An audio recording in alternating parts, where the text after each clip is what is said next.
So, good morning and welcome to another week of Rebuilding Business, a series of interviews with highly acclaimed entrepreneurs and leaders in their field who are going to help you to learn from their outstanding experience.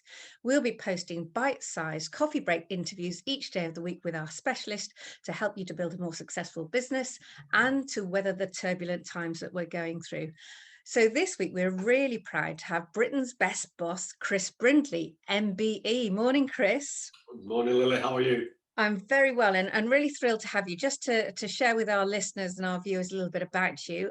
Chris has held leadership roles, as many of you will know, in a number of high-profile brands, including NatWest, where he was Britain's best boss, British Gas, Metro Bank, and Chris is now a portfolio Ned and chairperson of many, many businesses, and you'll know him, I'm sure some of you, through his work with sport, as he's a board member of the Rugby Football League and the chair of the Rugby League World Cup 2021. I want to come on to that.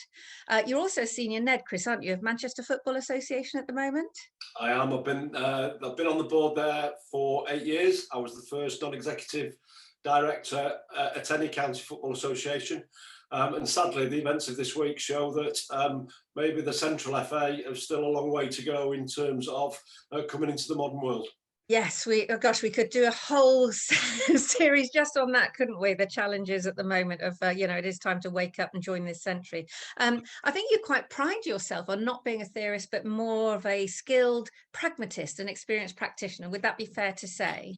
Yeah, I use the phrase pracademic because I am a practitioner, but it is underpinned by some really, really good evidence that is taught in business schools and on programs like leadership programs and business programs. But I'm not a teacher, I'm a doer. But I do recognise and acknowledge and applaud some of the great research that's been done that has enabled me to take some of the models and the theories and add my practical application, your twist, very different businesses that exist. Yeah, your twist. I know you really specialize in performance management and strategy, and the thing, I love also that customer experience, always putting the customer in the center of the business, and employment engagement. So I just wanted to share with people what we're going to be talking about this week, because we're going to start today on business planning, aren't we? Yeah. And then we're going to move on to managing and maintaining business performance on Tuesday. Wednesday's all about building the team that you need. Thursdays is about getting the best out of individuals. And then Friday is about preparing for the future. So just fantastic to have you with us. Thank you so much for your time. I just want to start off actually in the world of sport, because we're in incredibly strange times, aren't we? How are clubs, particularly in rugby league, faring at the moment? Rugby league, the domestic game, is challenging. There's no other word for it, as are many sports. Ultimately, rugby league is a community sport based in some wonderful northern heartlands predominantly, and we need people to visit our stadiums to watch our great game, and without revenue coming through the turnstiles, then clubs are not able to be able to do some of the stuff that they would normally do. So whilst we've got some great support from our commercial partners like Betfred, from Sky Sports, from a broadcasting point of view, it's enabled Super League to play, which is great. And we're just entering the playoff phase with the first game last night with Hull beating Warrington. And that's great, but the Championship and League One clubs, the season really didn't get going, and we are excited by the news of a potential vaccine, and that means that people will be able to come through the doors, we hope, early in the next year. But it's been a strange year, and also some of the clubs who own their own stadiums generate non-game revenue through having conferences and other hospitality, and their business plan has been decimated as well. So the domestic game is challenging, but delighted to see that Super League will finish the season with a grand final on the 27th of November. So we're not going to talk about the Warrington versus Hull last night, because I'm only 8 miles away. But how is COVID impacting on your preparations for the World Cup? Again, we've had to rewrite the business plan several times. In reality, we still need people to be able to get through the turnstiles at the stadium. we're running 3 World Cups at the same time. It's the first time it's ever been done in history. So we're having a men's tournament, a women's tournament, and a Rugby League wheelchair tournament as well. And we are less than a year to go for the start of all 3 tournaments now. So time is on our side, if I'm being honest. The news of the vaccine is great, because that would hopefully mean that people can get back safely in stadiums. But we're really excited.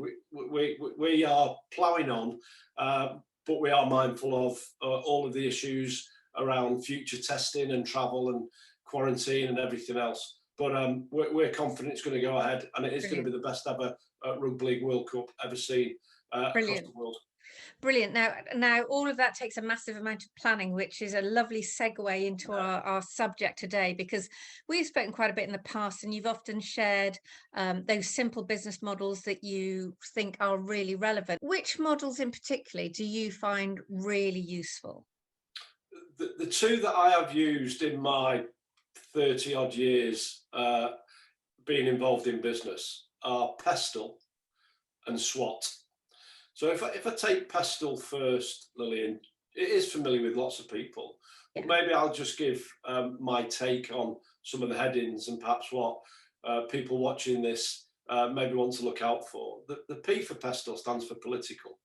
And in this country, every 5 years, we have a general election, and therefore potentially there are changes, whether that's the same party being elected or a new party being elected. There are changes politically through manifestos, and through the course of a parliamentary term, there'll be changes in policy. So always being aware of what's happening in politics, I think, is really, really important. Secondly is economic and the economy, and who would have predicted the government would be paying people to stay at home? We're not even 12 months since the last election.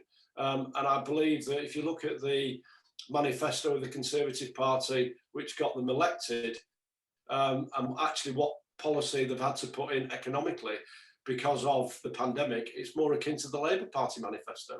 So being aware of the economy, understanding people's disposable income, either from a personal or a business perspective, understanding that we've got the lowest ever interest rates, and understanding how that works. And we've seen C-bills and bounce back loans and stuff like that. So understanding the economic impact on your business now and for the future.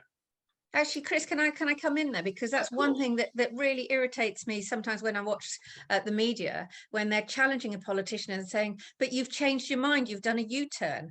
But surely when we're in business and when you're in politics, we have to look at what's happening. And this is where Pestle's incredibly useful, isn't it? All the time, and going, what was right for then isn't right for now. Is that fair? Look, don't start me on journalists. Look, I stopped watching the news a long time ago. I just wish, people would really understand what it takes to run a business. And you're absolutely right. If you sit there and say, I'm not for changing, whilst the world around you is changing, then quite frankly, disaster is imminent. So let's come on to your S. Let's come on to your S. Social. It's understanding the impact of people and the social environment in which they operate. And again, running businesses, understanding how people think and how people behave is really, really important, because our behaviour changes depending upon policy, from political or economic things happening around us. So the social environment's really important as well. The T is technology. I'm a huge fan of technology. In all the businesses I've been involved with, I really challenge them to look at what technology can do. Technology can do a lot of heavy lifting, and it can actually be more accurate than human beings. And if you use technology well, it should create capacity for colleagues, employees, people in your team to go and have some great conversations with customers and really meet their needs. So technology for me is a big thing, and we're getting more and more technology savvy. But for me, for businesses, really getting into the technology side. The L stands for legal. Let's remember that there are laws of the land, and in many businesses, they're responsible to regulators, and therefore making sure we abide by the rules and the legal framework, I think, is important. So understanding that before you make some big decisions, I think is important. Mhm. And then the other E is the environmental. And I think if there's one E that perhaps people have maybe not taken too much notice of in the past because they haven't had to, it's the environmental. If I'm going to make a prediction for the future, Lily, it is that environmental taxes will be a feature of fiscal policy under political. I think this country has made a commitment to be carbon neutral by 2050. And if I look at where I live, which is Greater Manchester, they've made a commitment that's going to be by 2030. That's 10 years away. So we will do that by incentives, but we will also do that by penal taxes, in my opinion. So again, I'd be asking people to think about what is their environmental policy going forward. I actually think consumers will choose who they do business with based on your environmental policy going forward, which again hasn't been a particular thought in consumers of the past, but it definitely will be consumers of the future. So that's a quick run around for Pestle. And I also think, actually, in a way, if there's anything positive to come out of COVID, it's enabled us to press pause and think about what's really important in life, what's really important in business, isn't it? And I genuinely believe, I'm with you on that, that we have to look at how can we stop destroying our world. Well, again, it's been a year of change, hasn't it? In many ways. It's fascinating, Lily. We spent 3.5 years before 2020 talking about one topic, and that was Brexit. And it polarised opinion, it even split families about it. And quite frankly, no one's mentioned it for a long, long time. But it is coming back. Let's not forget that the pandemic has taken over our lives in many ways. It's taken over the airwaves. But the things that are not necessarily on the television are still going to happen. And that's about looking into the future. And I know we'll talk about that later this week. Now, you use SWOT. It was interesting. I was talking to an entrepreneur called Jay Allen a few weeks ago, and he likes SWOT, but he likes to turn it around to toes, because he says we start looking at our strengths and all the good stuff that we do, but actually then we look at our weaknesses, so we sort of almost destroy it by looking at the negativity. So he likes to start with threats and then goes to opportunities, and then weaknesses, and then goes to strengths. You find this is a really useful model for you, don't you?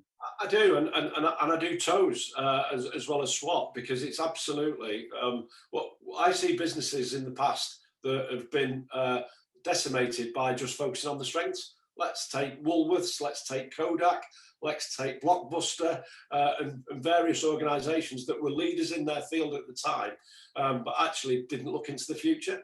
So whether it's toes or whether it's SWOT, ultimately working out what you are strong at and making sure that remains a strength. Looking at your weaknesses, because ultimately competitors will look at your weaknesses as their opportunity to actually take business from you. You know, and I've worked for a challenger bank, so I looked at some of the big, horrible existing monolithic banks that didn't choose to open before 9 o'clock and shut at 4:30, which was just bonkers, that didn't actually print your card in store. So I've used others' weaknesses as opportunities, and that's what the O stands for. What are the opportunities in the future? Again, don't become a Blockbuster, or Woolworths, or a Kodak. Start thinking Netflix and various other challenges, Uber, and just great organisations that have used Pestle as well as SWOT. And then the T is the threat. And the threat is both internal and external. It can be from competitors, but again, it can be from regulators, it can be from government in terms of policy. So keeping an eye on the future, looking at what the future brings, is really important. And I would carry my SWOT analysis as a business leader around in my back pocket at the moment. It's not just to do once a year at a strategic away day. Pestle and SWOT should be part of your ongoing business meetings. And the reason I carry SWOT in my back pocket is we're seeing politicians literally making it up as they go along. And that's not a criticism, that's just the fact. That's where we are. We are, and it's fast moving. So I'm not criticising that. But every time either Boris or Rishi stands up at one of those briefings, they are going to say something that will impact your business. Therefore, get your SWOT out straight away and ask yourself, what's changed as a result of that pronouncement? Whether that's furlough, whether that's eat out to help out, all of the policies that come around, whether it's a lockdown that's going to last till the 2nd of December, that will impact your SWOT. Not having your SWOT to hand means you will not have the ability to make quick, nimble, agile decisions. So pestle and SWOT are not for away days and strategic thinking. It's actually the practical way to just keep your pulse on your business and the wider marketplace. Yeah, I'm totally with you there, and particularly also on the T of the threat there is very often the threat can be one or two individuals inside your business, can't they? That don't believe in your vision, that don't live by your cultural intentions, that don't have the same values. I had a call just last year from a client who said, I thought I'd hired the best salesperson in the world, and he is amazing, but actually he's destroyed the confidence in the rest of the team, and he'll stand on anybody's head to get to where he needs to be. But he's delivering 3 times the sales of any other individual. But we very quickly came to the conclusion we had to get him out, because culturally, destroying the confidence, destroying the integrity of the business was absolutely ruining the performance of everybody else. Oh, Lily, spot on. I'm a huge fan of Jack Welch. You know, sadly passed away earlier this year. He was one of the greatest business leaders ever to have walked the planet, in my opinion. And what he did at General Electric.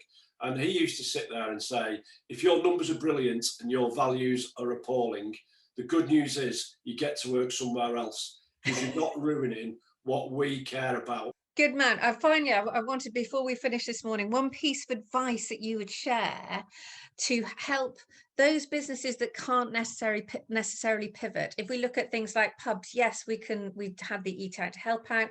Now we're back in lockdown. There's only so many takeaways that you can do. It's not going to replace the kind of footfall that they're used to. What can you do to help those that are struggling to see the future? First of all, is ask for help. Just ask for help.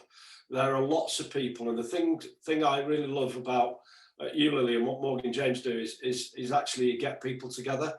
An old saying is a problem shared is a problem halved. I know the business community really do come together to help each other. Even people in competition with each other, I've seen people want to help, because often it's the industry that needs to survive. It's the marketplace that has to be still there for when people want to come back and do business with us. Ask for help, because you'll be amazed at how many ideas other people have to help your business survive in the first instance, then stabilize when we come back, and then build on to grow and then thrive. Ask your team, ask your colleagues, ask people like you, Lily, because you know what? We're here to help. We had 6 managing directors from different businesses, but 2 of them quite complementary in the room yesterday. They've been working together for 4 or 5 years. 5 of them have posted growth in this last year, and 1 of them is really struggling. And it was brilliant to see how those other 5 MDs surrounded that person and said, right, come on, let's look at where we are. Let's look at the realities. What are the options? What are the opportunities that we're missing here? Totally changed the motivation, the energy, the purposefulness of that individual. And it's a lonely place sometimes at the top, isn't it? Oh, Lily, command is lonely. Colin Powell has done, when he was chief of staff for the American military, did 18 lessons of leadership. And number 18 is command is lonely. But it doesn't have to be. I think what you did there with 6 managing directors was just brilliant. And it reminds me, and I know again we'll talk later in the week about high performing teams. I sit there as a real simple measure of a high performing team and say this: if one of us get kicked, we all limp, and then we all turn around and say, who did that? Let's sort it, because we're in it together. And I think what you've just given there with that story is 5 people who could do the I'm all right, Jack, because I'm growing, but actually by living through values of compassion and care have said, how can we help the one that isn't doing as well as us? That is a real essence of a high performing team, which is not about me running around saying I'm all right. It's about helping those that aren't doing as well as us. That's just a great story, Lily.